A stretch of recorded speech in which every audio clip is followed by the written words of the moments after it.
Welcome, everybody, to the B Word. I'm Steve Lee, the lead of Square Crypto, and I'm here today to moderate a discussion about Bitcoin that will span from what makes it special to its relationship with energy, the community ethos, and the future of Bitcoin. I'm joined by three special guests. The first is Cathie Wood, founder, CEO, and CIO of ARK Invest. Next is Elon Musk, techno king of Tesla and chief engineer of SpaceX. And finally, Jack Dorsey, CEO of Square and CEO of Twitter. So we have a lot to talk about today. So let's get to the talk and get right to it. I'm going to start off by asking each of you a question, which is what's shaped and influenced your views on Bitcoin? And let's start with Cathie. Okay, Steve, thank you.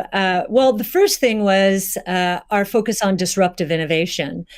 So starting in 2011, Brett Winton, our director of research, who I know will be on the program later, he started talking about this thing called Bitcoin at the time. And it was a curiosity as we were doing our brainstorms in research. But as we learned more about this open source ecosystem, that might fulfill the role of the payment system that the internet neglected to build into the system, not expecting commerce. We thought, this might be something. And then I became even more interested when I realized that my economics would come into play as well here. And Art Laffer, my mentor from USC, and a monetary scholar. In 2014, I asked him if he would collaborate on a paper on Bitcoin.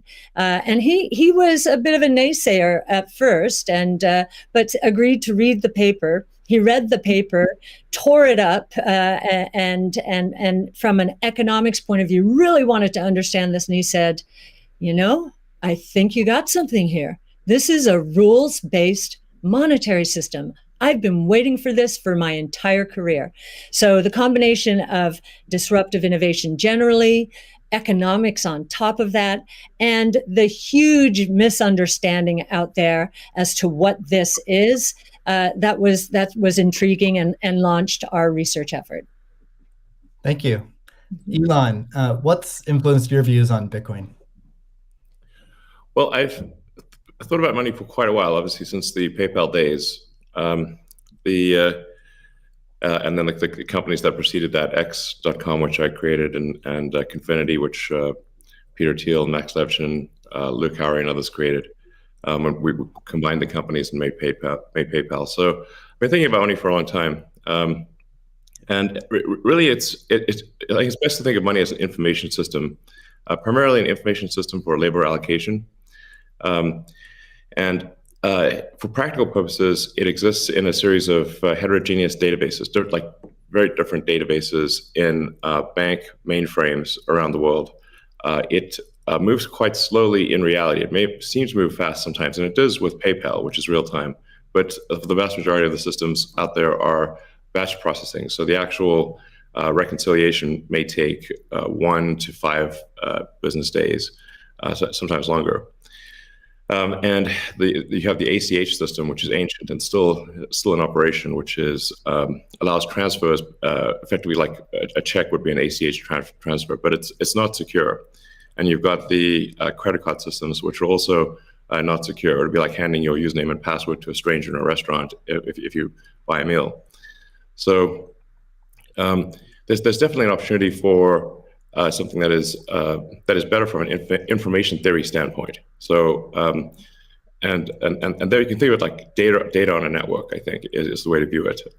What has the most throughput? What has the least error? What drops the fewest packets? Fraud, for example, being a source of error. And government interference in currencies being a source of error. But it's fundamentally an information system. So I think it makes sense to support something that improves the quality of information with which we conduct the economy. And Bitcoin is a candidate for that. It does, I think, some things Well, and it's obviously it's evolving, and there are additional things like Lightning being done on top of Bitcoin. But Bitcoin per se is mostly solving for scarcity, or rather solving for essentially having no throat to choke, decentralized. So there's no one who can be coerced in any way to empty their Bitcoin account. Well, I guess they could technically, but on an individual basis, but the system as a whole cannot. And it has an open ledger, which is also quite good. But transaction volume is low. Transaction cost is high, and usability for the average person is not yet very good. But it has a lot of potential. And I should say that, like, I'm not, and I apologize for taking a long time, but there certainly is a lot to say. In general, I'm a supporter of Bitcoin and the idea of cryptocurrency in general.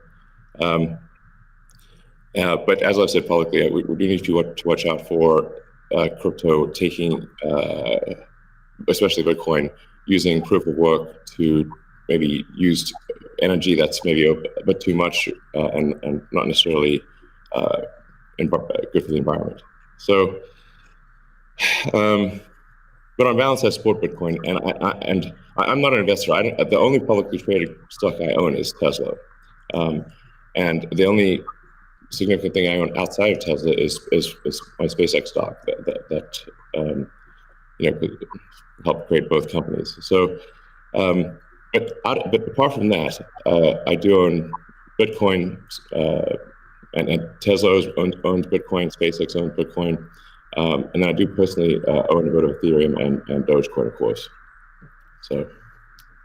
Okay, great, thank you. And we'll get into some of those issues in more depth as well. Jack, how about you? What shaped your views of Bitcoin? The network and the community. It's deeply principled. It's weird as hell. It's always evolving, and it just reminded me of the internet when I was a kid. And I encountered alt cypherpunks when I was fairly young, and this was a topic of discussion for years. I didn't touch it until 2008 when we started Square. Elon and teams at X and PayPal inspired a lot of what we were trying to do, trying to bring in more to a physical world. But we encountered this crazy predatory system that was slow, that was obtuse. And I think, one of the things that we tried to do, which X and PayPal also tried to do, is build an abstraction layer around this complication and around this predatory nature that the financial industry can tend to be, and make it work for people. But when I saw Bitcoin in 2009, you see a chance to replace the whole foundation. And everything that Elon was talking about in terms of ACH and the credit card networks were built with very different agendas in a very different time frame. And it's crazy that they still exist, and they have scaled, but they just are not relevant to today, and they're certainly not relevant to the future, especially when you consider the entire world and countries like Nigeria or Ghana or India, and its interconnection with countries like the United States and Canada and all over Europe. So what really drove my thinking and drives my passion around it is, like, if the internet gets a chance to get a native currency, what will that be? And to me, it's Bitcoin because of those principles, because of that creation story, because of its resilience, because of the number of tests it's been. But what inspires me the most is just the community driving it. It just reminds me of the early internet. It's the only reason that I have a career, because I learned so much from people like who are building Bitcoin today, and I continue to learn in that sense, and I'm so grateful for it. So that's a good segue into the next question I'd like to ask you, Jack. Is you said before that Bitcoin changes everything. Can you speak more to that? Well, I just think that a lot of what we experience in life, when you really get down to the foundation, a lot of our monetary policies, a lot of our monetary systems cause so much distraction and so much cost. And when you get to a system where you have the potential for people to truly own it, they can verify it themselves. You don't have to have trust going in. You don't have to trust it at all. You can verify it through source code or whatever your appetite is, and that any particular person can help drive the future of it. And at the same time, it's not controlled by any state. It's not controlled by any bank. It's not controlled by any corporation.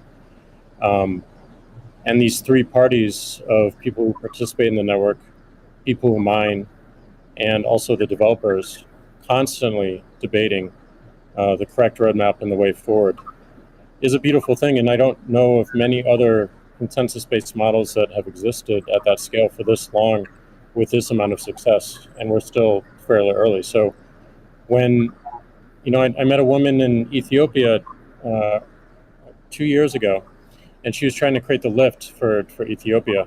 Elon, I think I reached out to you at that time as well because she really wanted some Teslas.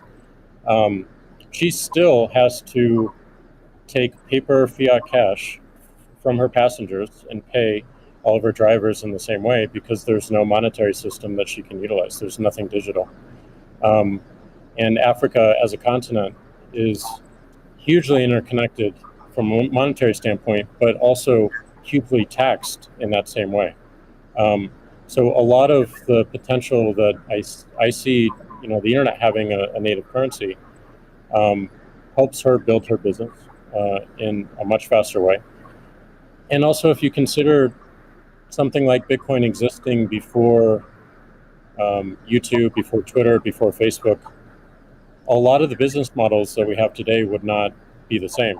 We would certainly not have the dependency we have upon the advertising business model if Bitcoin existed pre-Twitter. And I think the amount of business models that it enables, the amount of innovation it enables going forward, especially when you can consider the whole internet instead of going country by country by country by country, which you have to whenever you're dealing with finance, it really just opens the aperture. And that is what I want to see in my lifetime is a currency that is standard and sound for the internet that everyone can use. Great. A hallmark of Bitcoin is its fixed supply of 21 million coins. Elon referenced that earlier. It may be the first system that humans have created that humans cannot later change. Cathie, I'm curious, with your background in monetary history and macroeconomics, what are your thoughts on that type of system? Oh, well, I'll recount the story about Art Laffer and our going through the paper. And he said, as I said, first rules-based monetary system, global, ever. This is a very big idea. Once we had convinced him of the ecosystem itself. Now, this is the role that it's playing, given that the rule is a quantity rule, that 21 million units, is really a store of value role. So there are three roles of money. Store of value, very important.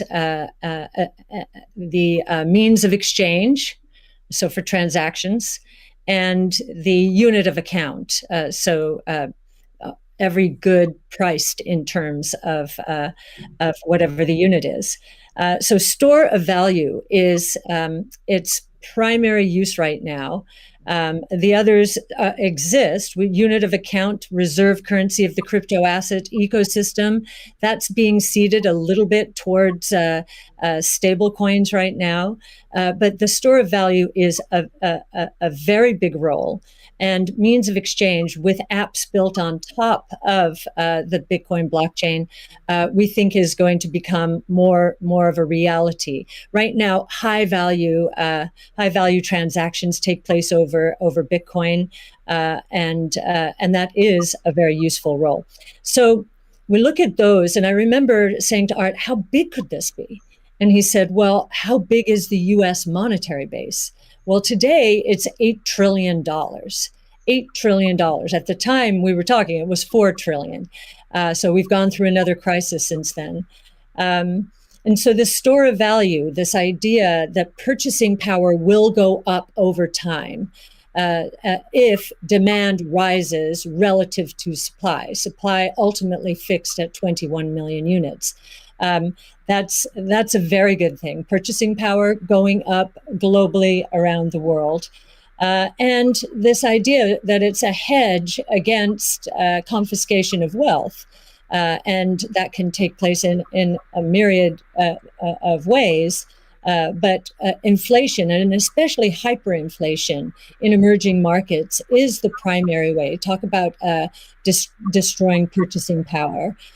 So that's a very big idea. And I'll also mention deflation. In some ways, it's a hedge against deflation. I know some people are confused that we at ARK think that we're in a deflationary environment here in the United States. If that is true, the odds of a hyperinflation in the rest of the world, especially in emerging markets, is also true. So, but this deflation, and we learned from 0809, there's counterparty risk associated with deflation. And I think Bitcoin would be a hedge against that eventuality as well. So it's a very big idea. Right. I suspect among us, there's not a lot of debate about Bitcoin's potential as a store of value. But Jack, you referenced earlier it being or becoming the native currency of the internet. Can you speak more to that, and also how it relates to maybe how institutions think about it? Yeah, I mean, like just simple example. If I happen to be in Ghana and my family is in Nigeria, currently I can take anywhere from and I need to send money back, anywhere from 10 to 30% off the top just to send that money back. Whereas if you just focus on the worldwide remittance problem, Bitcoin solves so many of those problems today instantly without having to go through any intermediaries or any slowness or complicated systems that a corporation or a state created. So I think having sound money that is separate from the state is the idea. Having it completely verifiable by everyone, including the state, including corporations, including individuals, including developers who want to build on top of it, is quite powerful, and that's what keeps it secure and strong. And I think that's we need more of that, which is why this one of the reasons why this conversation is so important is as entities come into the space, it's not just buying an asset and holding on to an asset and treating it as an investment. There's something special that created this, and something precious and something very unique, which has to be protected, and we need to do whatever we can to help that thrive as well. Elon, I'm curious your opinion on this. You mentioned earlier about Bitcoin's throughput, or the importance of throughput, maybe some concerns around Bitcoin. Can you speak? Do you think Bitcoin can become peer-to-peer cash? Well, Bitcoin does have a fundamental scarcity limit at the base layer that's designed in. That doesn't mean you can't have some layer 2 system in theory like Lightning. And I understand Lightning is doing well in some small countries. There's some question mark as to whether you need a money transmitter license. Just a debate as to whether that's needed, given that it is not open ledger. So that's a whole separate debate, of course. But Bitcoin by itself simply cannot scale to be the monetary system for the world at base layer. But with a second layer, this is possible depending upon how that second layer is implemented. Yeah, that's part of why I think there may be some merit to something that may seem silly, like Ethereum, like Dogecoin. I think Ethereum also, like I said, the three things I own outside of SpaceX and Tesla, and obviously it's a Neuralink and Boring Company, but of any significance are Bitcoin by far, and then some Ethereum and some Doge. So if the price of Bitcoin goes down, I lose money. I'm not sort of I might pump, but I don't dump. So it's not a case of I definitely do not believe in in getting the price high and selling or anything like that. And I would like to see Bitcoin succeed. I think there's some merit to this is not a slam on Bitcoin. There's some merit to considering something that has a higher max transaction rate and a lower transaction cost, and kind of seeing how far you could take a single layer network where the exchanges act as a de facto second layer. I think you can probably take that further than people realize, and as bandwidth increases over time, latency decreases. SpaceX's Starlink is actually playing a role in this, and I think long term people will probably have access to worldwide access to gigabit level connectivity at low latency, and so at low cost. And so then your base layer could do a lot of transactions if you take that into account. So yeah, but like I said, Bitcoin with a layer 2 system, so they could scale to do a vast number of transactions. Same goes for Ethereum. Question about the scaling at the layer 1. The concern from the past 5 years of debate in the Bitcoin community is that would sacrifice too much decentralization and hurt the censorship-resistant properties of Bitcoin. I'm curious if what are your thoughts on that? Are you sensitive to that? And are you concerned about losing some of the special properties of Bitcoin or another cryptocurrency by scaling at layer 1? Yeah, I mean, these things it's helpful to use the physics tools of thinking and say, scale up, scale down, and see if it still makes sense. So if scaling up the transaction block doesn't make sense, why don't you scale it down? And have it be, so that somebody, with a laptop from 2008 can still run a Bitcoin node. Why not slow it down? Oh, you want to slow it down? Well, maybe you're at the wrong number then. there's actually there's members in the community that do want to slow it down, but I understand your point. It's silly. The reality is the average person is not going to run a Bitcoin node. So this is and Bitcoin, it was a lot of clever ideas, but these parameters were set, I don't know, in 2008 or something, maybe 2009. And there's been some improvements since then, but not a lot. So, it's sort of there was still in 2008 there was still a non-trivial number of people on modems. So, now it is quite common to get 100 megabit connection just for a house. Some houses have gigabit connections. So, and that trend is obviously in the direction of higher bandwidth and lower latency. And if somebody else doesn't do it, Starlink certainly will. So I have high confidence that you will be able to maintain a decentralized finance system while still having a much bigger blockchain, aka ASCII text ledger, a hash ledger. You can make the hash ledger bigger without suffering from decentralization as the average connectivity improves, obviously. One idea would be to to put a Bitcoin full node in Starlink terminals. That way more people would be running it. Actually, I have run this by the team at one point. I had this idea, which is kind of off the wall, but let's say you need a little space heater. And normally your space heater would just be pure entropy. But what if that space heater was also a Bitcoin, Ethereum, Doge mining node? Pick your currency. And so then you'd be heated up, and you would also mine your crypto and have connectivity in one. I love that idea. Yeah, I mean, better than running a space heater.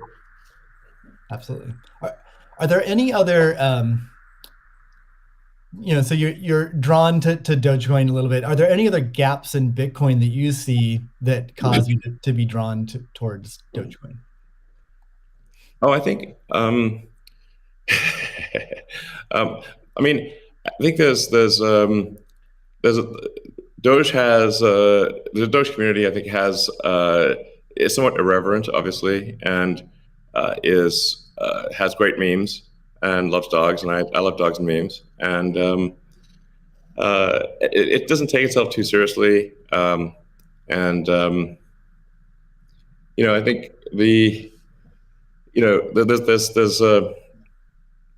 there's Occam's razor, which is the simplest answer is the most likely. It's a summary of Occam's razor. The simplest answer is the most likely one. Then there's a friend of mine came up with a variant on that the most ironic outcome is the most likely one. And then I have a variant on that, which is the most entertaining outcome is the most likely one. So if that is true, then the most ironic and entertaining outcome would be that the cryptocurrency that was started as a joke to make fun of cryptocurrencies ends up being the leading cryptocurrency. That would be the most ironic outcome. Jack, what are your thoughts on that? Is Bitcoin resilient enough to overcome that? I think it's resilient, but also I think like you find. I mean, that's what attracts me to Bitcoin in the first place is the irreverence. A lot of that just brings it forward, and at first go it makes it a little bit inaccessible, but as people get into it, it makes it more accessible and more spreadable. And I absolutely think the resilience is there. I think it's important to have fun as well. And anyway folks can express themselves. I think that goes back to the main idea of like how do we create a native currency for the internet? Anything that goes towards that path, like that's whatever wackiness or fun we can have along the way. That's going to make it a lot more enjoyable, and it's going to make a lot more people want to use it. I'd also point out there's nothing stopping someone from creating a Bitcoin wallet that's like fun and has memes, has dogs. That's possible as well. Great. Let's move on. Right now at this point. Let's move on to the next topic, which is Bitcoin and energy. It's a really hot topic that lots of people are talking about. Let's start with Elon. You've been vocal on this. You've said that. I mean, you said many things about it. You've also said that Tesla will resume payments in Bitcoin payments if the renewable energy is approximately 50% and sort of looks like it's on a positive future trend. What do you think the state of things are with respect to that? Yeah, so I do think that there appears to be a positive trend in the energy usage of Bitcoin. Actually, part of this is due to the drop in Bitcoin price. What I observed, or what I thought I was seeing, there may be some disagreements on this, but from when Tesla announced that it had acquired Bitcoin and was doing Bitcoin transactions, there was a massive run-up in the Bitcoin price, and also a massive increase in the amount of energy used to mine Bitcoin. And I think I understand renewable energy quite a bit. I mean, Tesla does solar and interacts with a lot of wind generation through our mega pack, because basically need to store energy from wind and from solar. So we're pretty plugged into the renewable energy industry. And there was just no way that you could basically double or triple the amount of energy in such a short period of time with renewables. But you could shovel coal that fast. And so I was like, look, this is too sketchy. Tesla's mission is accelerating the advent of sustainable energy. We can't be the company that does that and also not do appropriate diligence on the energy usage of Bitcoin. So all I did was I said, look, we're going to suspend Bitcoin transactions for now. We're not selling any Bitcoin, nor am I selling anything personally, or nor is SpaceX selling any Bitcoin. Again, I want to emphasize SpaceX, Tesla, and I own Bitcoin. I also own a little bit of Ethereum and Doge, but the companies just own Bitcoin, and the Bitcoin that I own is worth much more than the Ethereum or Doge. So clearly, if I'm these actions negatively affect me financially. If I was purely financially motivated, then I would not express this reticence about Bitcoin energy usage.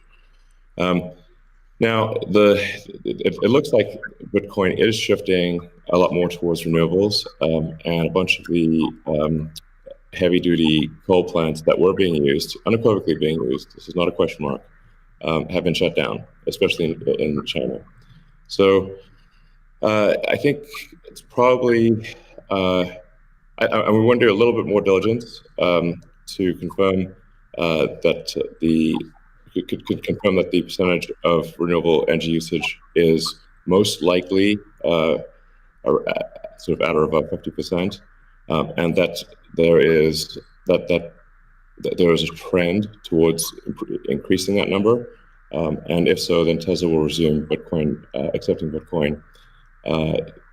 So I think we want to just do a little bit more diligence, and I think, but most likely the answer is that Tesla would resume accepting Bitcoin, most likely. That's Steve, great to hear. I would Steve, agree with that. Cathie? Yeah, may I ask a question? Elon, I'm not quite sure if you saw the paper that Square and ARK did together on making Bitcoin mining a part of a utility, a broad-based utility ecosystem, whereby, the overage from sunshine or wind powers the Bitcoin mining machine, thereby enabling the proliferation of renewables to a much faster extent, or at a faster rate than otherwise would be the case. What do you think of that? Well, the problem is that in order to operate so-called mining or hashing rigs, in order to operate a bunch of hashing rigs, effectively, you have to run them 24/7, which means you need base load. You can do that with solar and wind plus battery, but if you only did it based on solar or wind overage, your hashing rig utilization would be much less. So you'd be at a disadvantage. Sure, hydro or geothermal are great as renewable means. I'm also pro nuclear. I think modern nuclear power plants are safe, contrary to what people may think. I really think it's possible to make very, very extremely safe nuclear. I'm talking about fission. You don't need fusion. And then, of course, fusion. You just got that big fusion reactor in the sky called the sun. It comes up every day. But I think a combination of solar and wind plus stationary storage will get you that base load, so you can run hashing 24/7. Jack, I'm curious. You've stated that Bitcoin incentivizes renewable energy. That's what we're talking about now. Do you have any additional thoughts on that? Yeah, I mean, everything that Elon said and Cathie mentioned, but it's also incentivizing a lot of innovation in just energy space, and just like looking at unused energy. There's a company called Great American Mining that caps the methane flares on oil fields to power their rigs. And you just imagine, and you mentioned nuclear, Elon, as well, and just imagine all the unused energy that is just being wasted every single day. And being able to get that energy and converting it into a secure, sound money system for the planet feels like a worthy trade-off. And that's the sort of incentive that I think is most powerful, is like, how do we reuse what is being currently just dumped on the ground and wasted and not considered, and how do we do that at scale? And I think that's a bigger conversation that I think is missing. But I agree with everything that Elon has said, and also the paper we put forth. I'm curious if any of you have thoughts on how what the industry can do to accelerate the transition to renewable energy. And like Elon specifically, could Tesla Energy or Starlink play a role? Well, I think Tesla can play a role. Tesla's literal reason for existence. The reason I've I've put so much of my life energy into Tesla, which is a lot. In fact, I would say that I've had some pretty tough life experiences, and Tesla is responsible for probably 2/3 of all personal and professional pain combined. Just to give you a sense of perspective there. So this is a hella hard situation. But we do solar, commercial solar, solar retrofit, as well as the solar roof, and we make consumer battery packs called Powerwall for houses and small businesses, and then the utility scale, which are gigantic. We've done now a number of gigawatt hour installations. That's a lot. That's a lot. And a lot of them actually have been for load leveling the grid. Mostly they are, and combined with the first really big one we did, which is 100 megawatt installation in Australia. That's actually helped stabilize a huge portion of the South Australian grid, because it's able to react so fast. In fact, at first, because they've got a billing system in Australia that I think works at the sort of millisecond level, and we were operating at the microsecond level. So the system was operating so fast that the measuring system couldn't see it. But so Tesla's certainly doing a lot to enable renewables, especially wind and solar. And in fact, the limiting factor for us right now is cell production. So we need to both internally get the Tesla internal battery cells produced, as well as increase supply from suppliers. And generally, when I talk to our suppliers and they say, how many cells would you like us? How many cells can you make? Because sometimes they're concerned, well, is Tesla going to compete with them on cells? I'm like, no. If you want to make the cells, be our guest. It's just that we need a crazy number of batteries, and they need to be done. It also needs to be mined and produced and manufactured in an ethical and environmentally sound way. So, Tesla, we really do aspire to be the good guys, to be a company that people can believe in. It doesn't mean we don't make mistakes, but that's what we try. So, but I think generally hydro, especially existing hydro, is good for mining. Geothermal, there's lots of places in the world that have geothermal energy. Like I said, nuclear is also good. I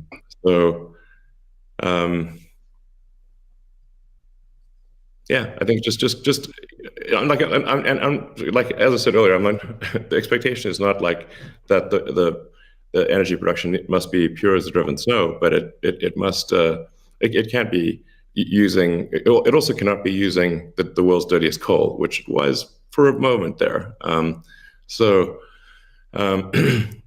That's just difficult for Tesla to support in that situation. So I think, but I do think long-term renewable energy will actually be the cheapest form of energy. It just doesn't happen overnight.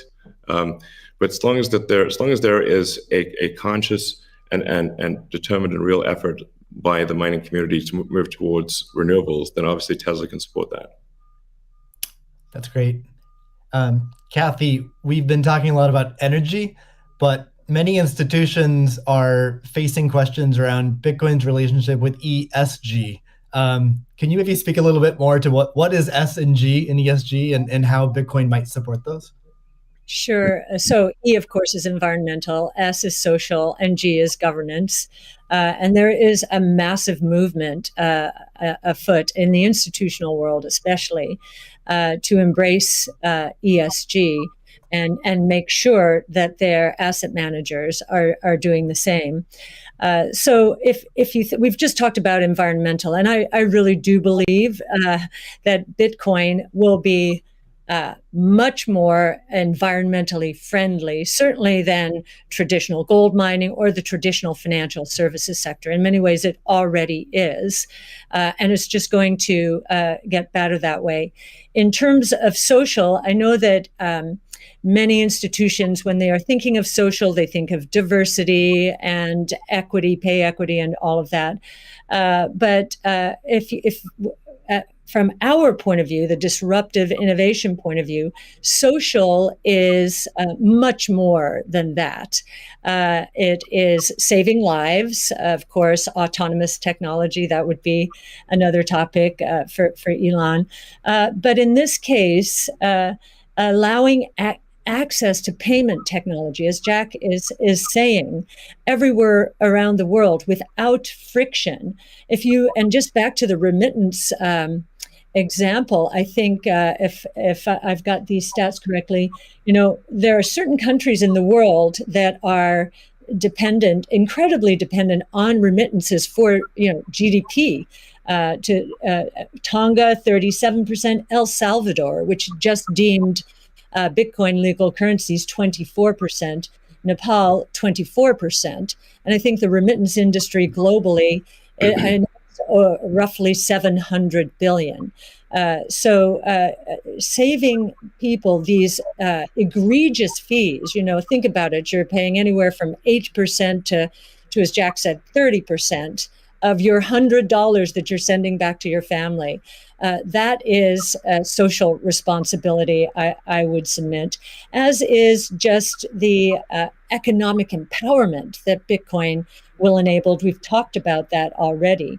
And I know that Alex Gladstein is going to be talking later about, the 4.3 billion people in the world who are hostage to authoritarian regimes, or the 1.3 billion who are living in double-digit and triple-digit inflation, if not more.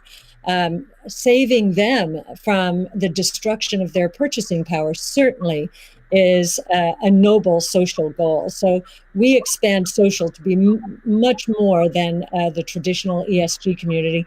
And then on governance, you've got the transparency of the ecosystem.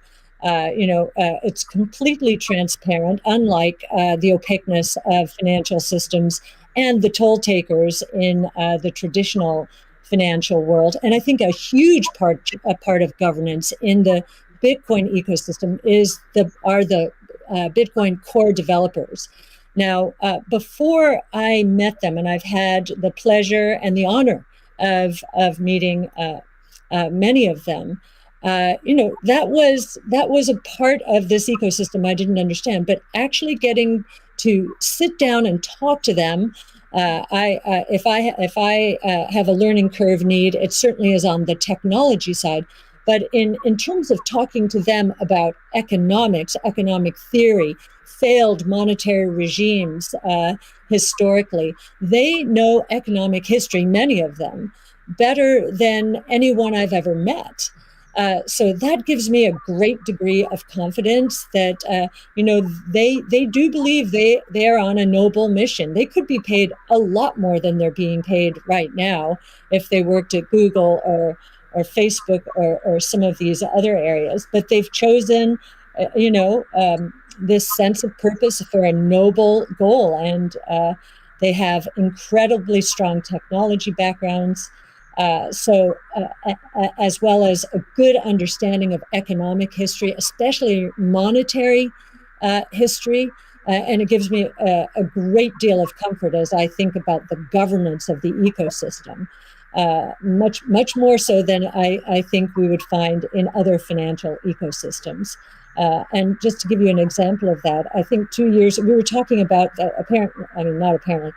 there's a big debate about reorganizations, I know, in the Ethereum network right now. Well, we saw the core Bitcoin developers and others at work back in 2019 when Binance tried to reorganize in order to reclaim 7,000 Bitcoin that were hacked. And they just wouldn't allow it. So we've already had some very good tests of the Bitcoin ecosystem, including developers. So that would be my answer. Thank you. And it's a great transition to the next topic area, which is Bitcoin ethos. And what is Bitcoin ethos? I mean, Bitcoin was born as open source and it's very transparent. There's also a staunch defense from the community around decentralization and a lot of the core principles of Bitcoin. So let's talk a little bit about that and what makes it special. Jack, Square has done a lot to support open source Bitcoin. Can you tell us a little bit about what Square has done and what advice you'd have for other institutions looking to follow in its footsteps? Yeah, I mean, I was very skeptical of corporations when I was a kid, and I'm still skeptical of corporations today. And as we've used corporations to be, they've been great vessels for what we need to do and the ideas that we need to bring to the world. But Bitcoin is not that. And when we were considering Bitcoin and how Square intersected, I was really concerned with how we don't disrupt the community in a negative way, how we promote what is amazing about it, and how we help it grow in that way, in the way that it wants to. So we created your team, Steve, which is Square Crypto, which is hiring open source developers to work on whatever they want and whatever they think is most important to help Bitcoin. We created an organization called Copo, which we gave up all of our crypto patents so that the community can use them in defense against trolls and some crazy characters we won't name. And we continue to find ways that, following that Bitcoin path, we're going to create a hardware wallet. We're probably going to do a lot more in hardware. Everything that we do in the space is going to be completely open source, from the hardware design to the software, taking in the community's push. And we're building a developer platform as well, in the same open development, open source, and completely transparent. So I think as institutions or companies like ours consider getting in the space, I think contribution back to the community is important. Tesla did this with accepting payments for Tesla and finding security holes and improving the stack. And as I said before, we can't just see this as an asset that we own and an investment vehicle. This is something that has the potential to change everything and make the lives of everyone on this planet better in some small, maybe marginal way, but those margins will be meaningful as they compound over time. Great. Elon, you've tweeted before that any wallet that doesn't give the user their private key should be avoided at all costs. Can you tell us more about why is that important, and how does what's its relationship with decentralization? Well, it's difficult to say that if you own crypto in an exchange and the exchange does not give you your private keys, it's not clear that you own anything. I mean, if there's something that, if that exchange breaks or is hacked or or is subject to seizure by the government or something like that, your crypto is gone. So in order to actually have a properly decentralized finance, which I'm a fan of, I think it makes sense. Then you have to own your private keys, and you should be the only one who has your private keys. So if you're the only one who has the private keys, then you own it. If someone else has your private keys, effectively they own it too, and the security of your crypto is then dependent upon them or any entity that can affect them. So I think what Jack's doing sounds like a good idea to have a hardware wallet that's the only thing that contains your private keys. I think that's like in terms of sort of empowering the people, which I very much believe in. Then I think you want to have people have their own wallets and be the only ones that have the private keys to that wallet. So-called wallet, the other side of the of the crypto. Right. I agree, and I think we'll see an emergence too of new solutions that use multi-sig, like with a 2 of 3 keys, where the user has 2 keys, and then you get assisted custody by having an institution hold a 3rd key. Can be a good solution as well. Yeah. Well, you can just put your private key in something that has dual access or voting access as an application on an existing network. Right. So the Bitcoin community is known for staunchly defending Bitcoin's principles. Sometimes it can be rude and aggressive, but I think what what it stems from is just a desire to not have wealthy or powerful people or institutions negatively impacting Bitcoin or sort of changing the rules in favor of them. I'm curious to hear from each of you what role you feel like you and your own institutions, your own companies, what role can you play in Bitcoin, and how do you positively impact it without having these negative drawbacks? Cathie, maybe start with you. Sure. Yes. Well, ARK has stood for two things: democratization and transparency. Democratize it. We're the closest you'll find to a venture capital fund in the public equity markets, and I kind of feel that. Bitcoin, or we have Bitcoin's DNA from that point of view. One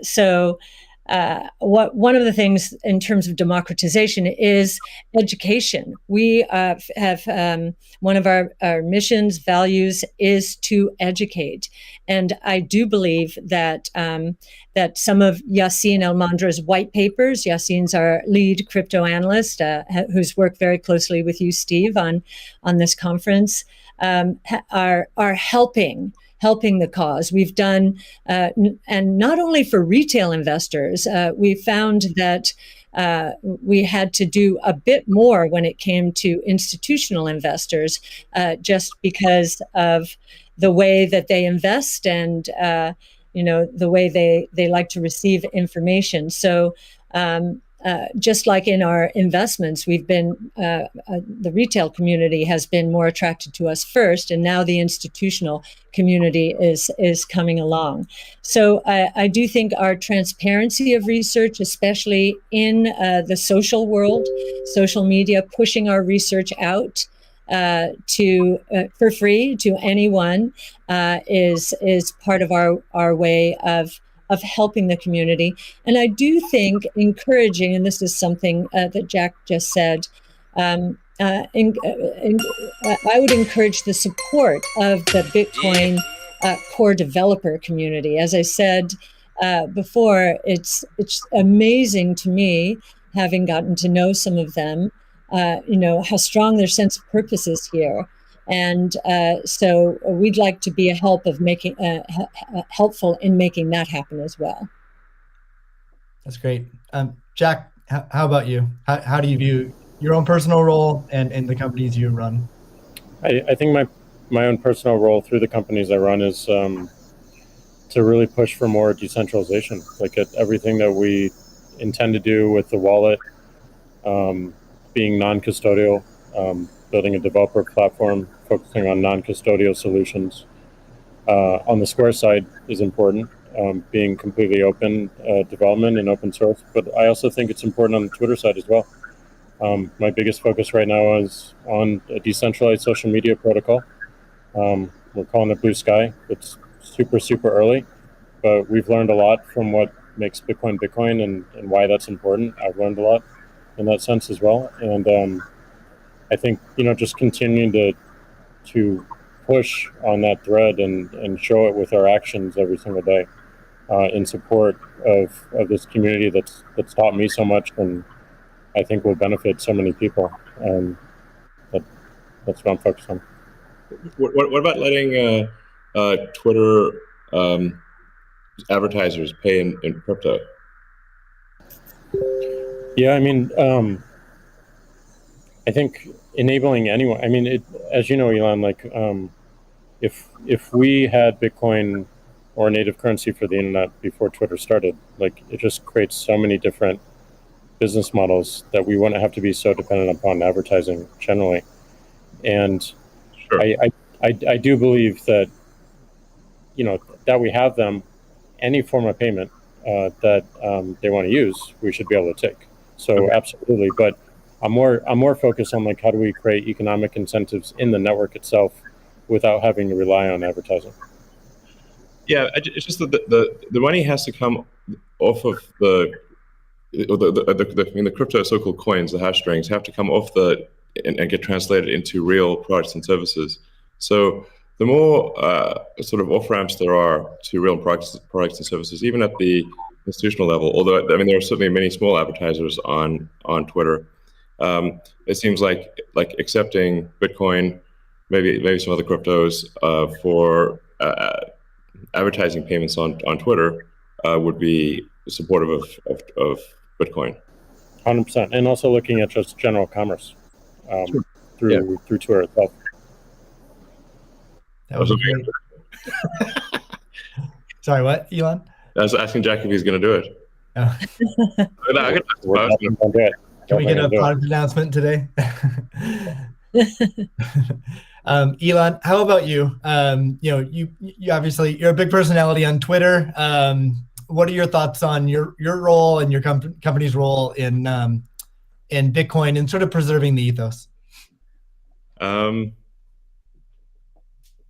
Yeah, I mean, I generally think we should do things that benefit the people as a whole and increase the probability that the future is good. So, I think to me, it just seems self-evident that we should kind of take these set of actions most likely to make the future good.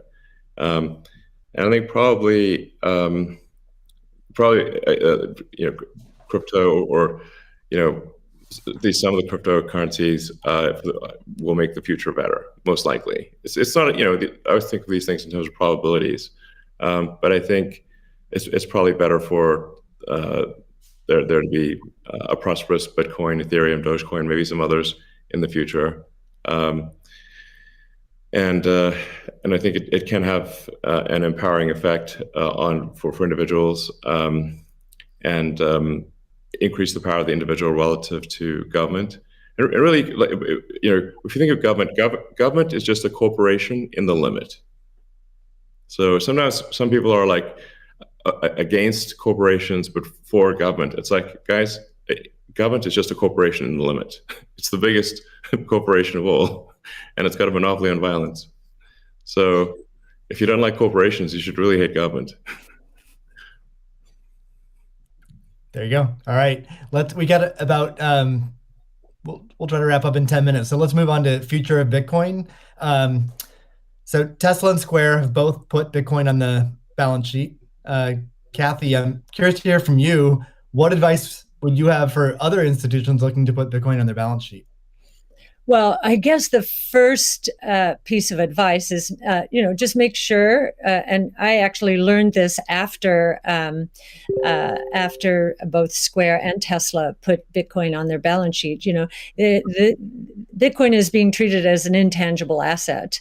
And so we need to get FASB to reconsider this, because with an intangible asset, if the asset goes up in price, it can't be marked up on their books. But if it goes down, it must be marked down.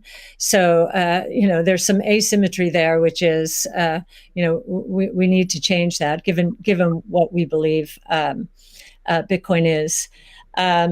And I do believe if, I'll harken back to something, well, it was either Elon or Jack said, think about it.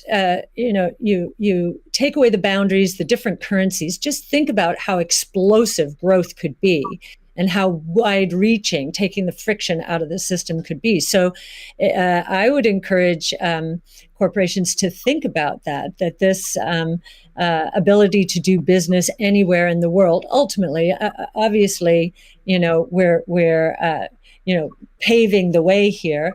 That's certainly a consideration. It also will serve as a hedge against inflation, especially, and as I mentioned earlier, there are a lot of emerging markets that are suffering from significant inflation. In other words, the purchasing power of those populations is going down. So they are going to migrate to Bitcoin and other ways to preserve purchasing power.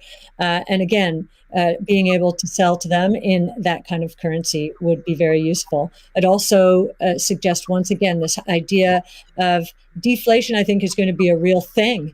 There's going to be good deflation caused by innovation, so demand will boom because of that. There's going to be bad deflation because so many companies out there have not been investing enough in innovation. Their products are going to go obsolete, and they're going to be stuck trying to service the debt that they piled on because their shareholders wanted profits and wanted them now. So they leveraged up to buy back their shares and pay dividends, and so I think that's going to be the source of bad deflation and counterparty risk. And we learned from 0809 that counterparty risk can be devastating, almost cataclysmic. So a hedge against that as well, I think, would be another reason to do it. Great. Yeah, it's funny. It kind of like Tesla's bank balances in Europe have negative interest rate. It drives me crazy. Yeah. I mean, technically, if you've got like 2% inflation on 1% interest, you're technically minus 1% return. But nonetheless, it is quite annoying to just see your bank balance drop in real time in Europe. Europe has negative interest rates. This is insane. Paying the banks, What? paying the banks to hold Pay the bank to keep your money. I'm like, what? It is crazy. Like, what? We should definitely move that into Bitcoin. I believe Ray Dalio said buy Bitcoin and not bonds. So there you go. Mm-hmm. Jack, you've talked about design being an underfunded area in Bitcoin. And Elon earlier mentioned, usability could improve a lot. I don't think anyone's going to argue with that. What do you see as the future of how can design impact Bitcoin? Yeah, I mean, I think that the Bitcoin network is beautifully designed as a protocol in the way it works. I mean, it went after a single problem, and it does in an absolutely astounding way. But I think the endpoints of people getting into it is still a little bit confusing. So I think the more energy we spend on wallets and making sure that wallets are simple and accessible and they're non-custodial as well. Yeah. I think the best example of this is that I know of is probably this wallet called Moon, and it's just simple, straightforward. It's a great. It does an amazing thing with key management that my mom and friends new to Bitcoin can understand. Does amazing in storage, and it also has a very clever implementation of Lightning, so that you can use it in a transactional way without having to think about it. Just with QR codes in a way that makes sense. So more work like that, I think, really brings us forward. Great. Let's wrap things up with a final question for each of you. I guess what is your hope for Bitcoin? How it can impact the world? Let's see, Elon, do you want to start with that? So what's your hope? What's your hope for Bitcoin? Well, my hope for I guess crypto in general is that it can improve the efficiency of the information system that we call money. So if the core efficiency of money is improved and and money has less error, where, like I said, error is like in any kind of government interference or fraud or anything like that, this will naturally lead to basically a better standard of living and more power to the individual, which I very much agree with. Great. Cathie? Yeah, and I would segue from what Elon just said is, money has powerful network effect qualities, and